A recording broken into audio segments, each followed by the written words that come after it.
If you've ever tried holding your breath and felt dizzy, anxious, or disappointed, you are not alone. I get messages like, hey, I can only hold my breath for 30 seconds. What is wrong with me? Well, today I will break down for you why that is and how you can fix it without feeling anxious or stressed or pushing it or feeling uncomfortable. None of that. I will tell you how you can hold your breath longer while actually enjoying it and be totally relaxed. If you're new to this channel, my name is Gert Leroy. I'm a freediving coach and former national record holder. And on this channel, I have helped thousands hold their breath longer. And today I'm going to help you how to hold your breath longer. So let's get started. Part number one, the 3 big reasons why beginners fail. So number one, beginners copy the wrong examples. So you might have seen YouTubers, not me, but other YouTubers, hold their breath for 4 or 5 minutes or even longer, but they don't give you any context. So they just show you the breath hold, and now you think that this is something very normal, 4, 5, 6 minutes, and you have to be able to do the same. So while this might look effortlessly for them, what they don't tell you is that they might have trained for years for this. And another thing, they might even have edited their YouTube videos. Because just because you can hold your breath once for 4 minutes or 5 minutes, that doesn't mean that you can do this every week. So if you're shooting a video, who knows whether you really did it, right? So they might have copy-pasted several clips together, so it might look like a 4, 5, or 6 minute video. And what they are probably not telling you either is that they might be using faster ways of breathing before they hold their breath, which are not effective for beginner freedivers like you, because these faster ways of breathing, they trigger the wrong part of the nervous system. I will talk more about nervous system later in this video, but they actually trigger a stress response. And stress is the last thing that you need. You need to learn to calm down so you can hold your breath longer. Number 2, beginners, they focus on time instead of technique. So the goal is not a long breath hold, the goal is actually comfort and calm. Let me repeat that. The goal is comfort and calm. If you learn how to become comfortable and calm through breath holding, then eventually a longer breath hold will come. But not if you focus on that longer breath hold. So this is a psychological thing. So you have to focus on relaxation first, and relaxation will enable you eventually to hold your breath longer, but your primary goal or your primary concern, the thing you focus on, should be relaxation. And I know, and you know, that you're not doing that because you are focusing on how long you can hold your breath. Stop doing that. Another thing that you might not understand fully is the recognition of the first signs of your body that are telling you, hey, we are holding our breath longer now, so now we're starting to feel the urge to breathe a little bit. So the concept of the urge to breathe in freediving usually comes with the first contraction. So contraction is a spasm of a respiratory muscle. That might be your diaphragm, the big muscle that separates your thoracic area, your chest, from your abdomen, but it also might be a spasm from the muscles in here or even in your neck. So every time after you've been holding your breath a little bit and you feel like a little twitch, like in your neck or in your chest,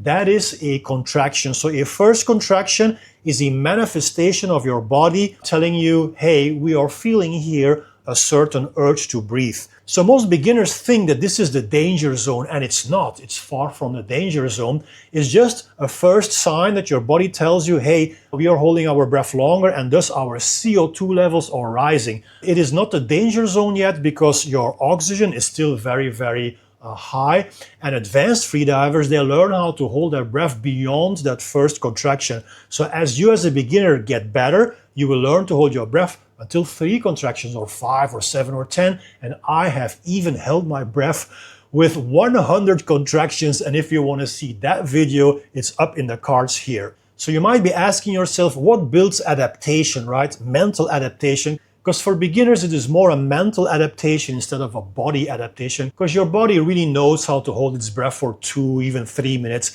It's your mind that is usually not cooperating. So what is adapting your mind for longer breath holds? It is consistency.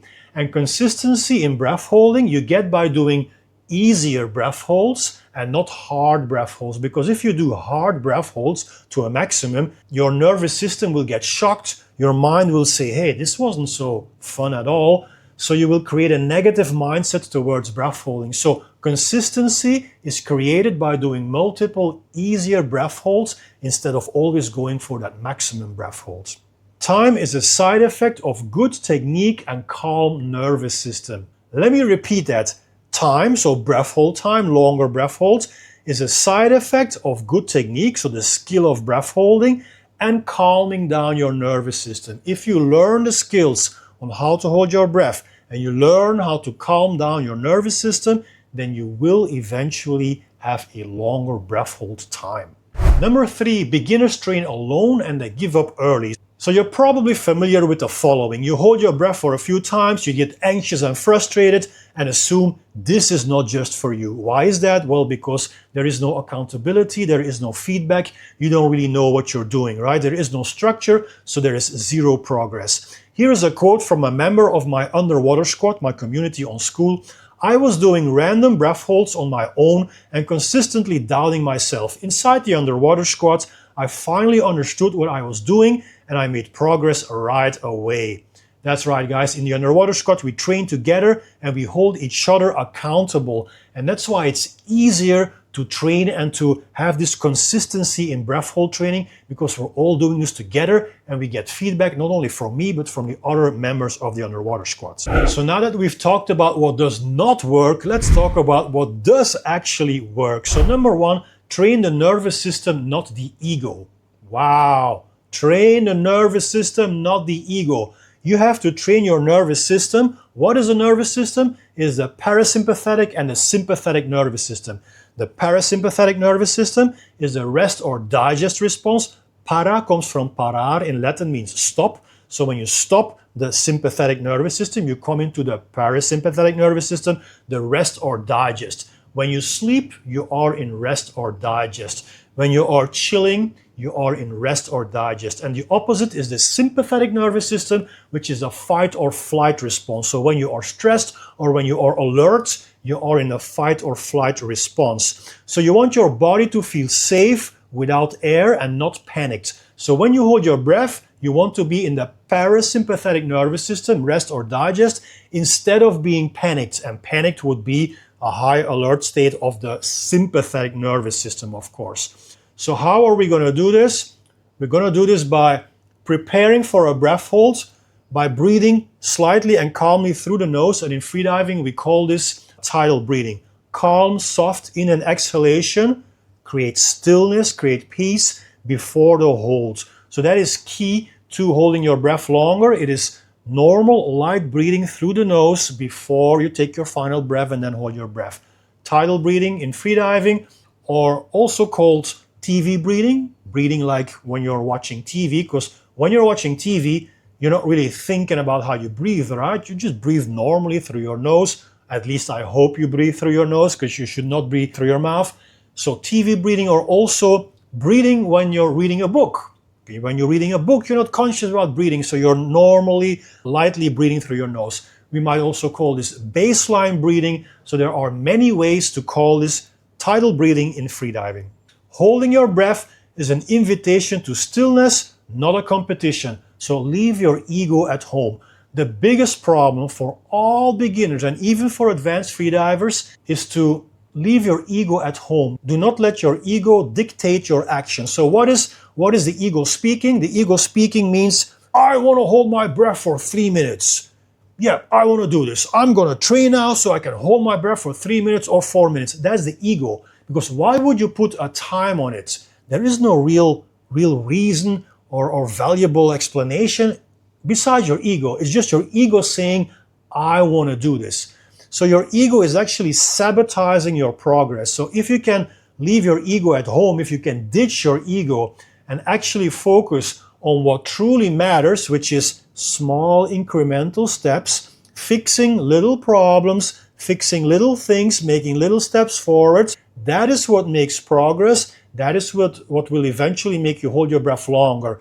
Your ego cannot be part of that, because your ego does not focus on the small little steps, the small little improvements that you can make. No, the ego says, I want to do this, or I want to be better than these people. For instance, when you are on a Zoom call and you hold your breath with 10 people, you don't want to stop your breath hold as the first one, right? Because you will You will experience this as a failure. That is nothing more than your ego speaking. Who cares whether you're the first one who has to stop the breath hold? You're here to learn. You are on a journey of learning. And usually the ego stops you from learning. The ego is the opposite of a positive learning experience. This is one of the most important things for beginners, is not to be a slave of your ego.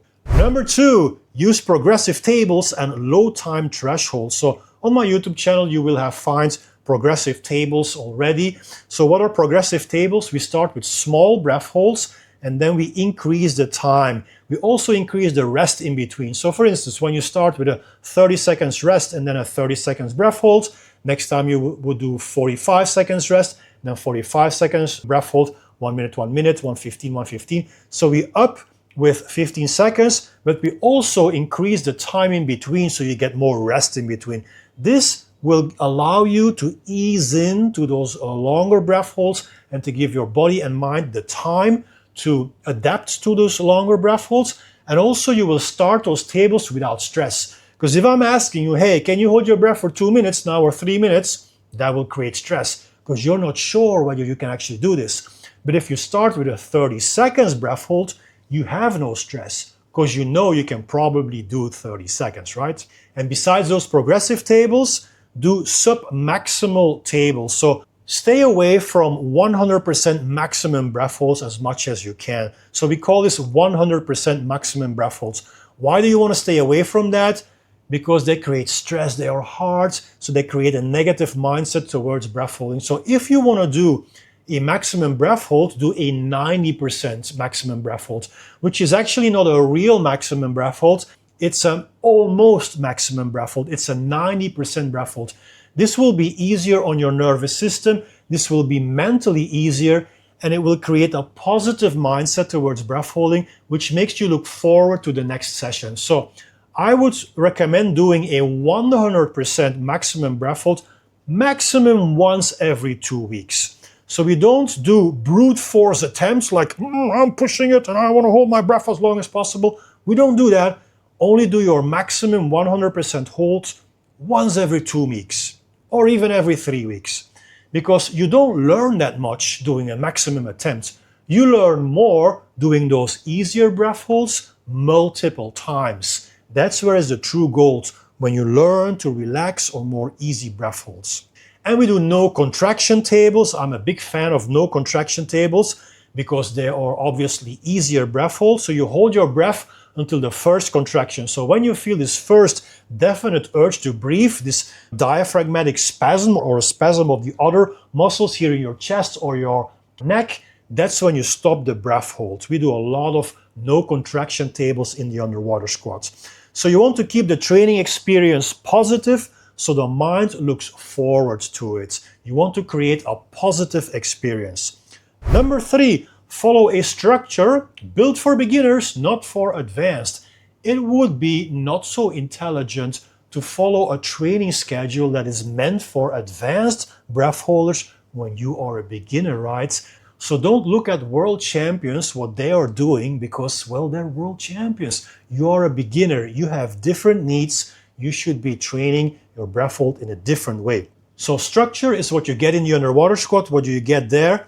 You have access to the bi-weekly live sessions. So every Wednesday and Saturday we do Zoom guided sessions with me. And if you cannot be there, that is perfectly okay. We post the replays, so you don't have to be there live. You can do that on your own pace. We have a library of follow along tables. So all the exercises, not just breath hold exercises, but also breath work exercises, pranayamas, and stretch exercises, all of them are in a library. You have access to that. And you don't need to plan anything because it's all laid out step by step. If you've been watching this video so far, it means you are serious about breath holding, right? So if you are serious, then this is what you have to do. You have to reframe the idea of failing. So the title of this video is about failing, right? So I had to use that word to get your attention. But now that we are here that far in this video and that I have your attention and I know that you want to learn how to hold your breath, you have to reframe the idea of failing, because you did not fail, you only think you failed. What did you do instead? You learned. So every attempt that you did and you think you failed, it actually gave your body and your brain input that was needed to grow. That is not failure, guys and girls, that is improvement. So what you think is failure is actually improvement. All beginners think they failed, but failure does not exist. There's only progress. Breath holding is a tool that you use for introspection to learn more about yourself. It is a transformative journey that you embark on. You learn how to mentally calm down, you learn how to regulate stress, and you learn how to become aware of what goes on inside of you. Guys, listen to me, very important. Knowledge is not your problem. Structure is, and that's why I created the underwater squats. It's not a course you go through alone, it's a space I created for you to train your breath hold together with the other underwater squat members. No pushing, no feeling uncomfortable. And the best part, guys, you will see progress, real progress in your first weeks already, even if you've failed before.